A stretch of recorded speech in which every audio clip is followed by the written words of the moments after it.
How to actually get Toji Fushiguro's physique. Ilayo mo tong video na to sa iba pang videos na napapanood mo, lalo na itong page or channel na to, dahil dito hindi lang kita bibigyan ng exercises na mindlessly gagawin mo lang sa gym. Bibigyan kita ng exact goals you need to hit. And pag na-hit mo tong exact goals na to, comparable na ang physique mo kay Toji. So ngayon, himayin muna natin yung physique ni Toji.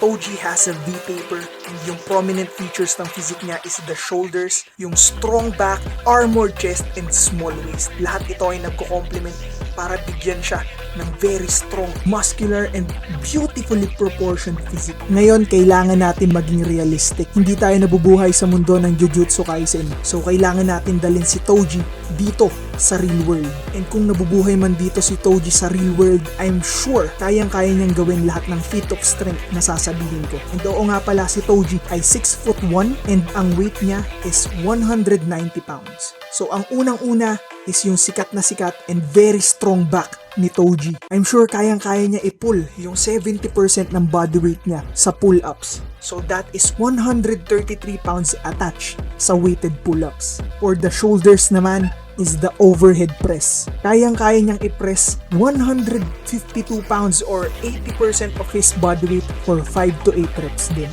Para naman sa armored looking chest, kayang-kaya niyang i-press 1.5 times ng body weight niya, or that is around 285 pounds sa bench. And for the very strong and athletic legs, kayang-kaya niyang mag-squat ng twice ng kanyang body weight, or that is 380 pounds para sa squat.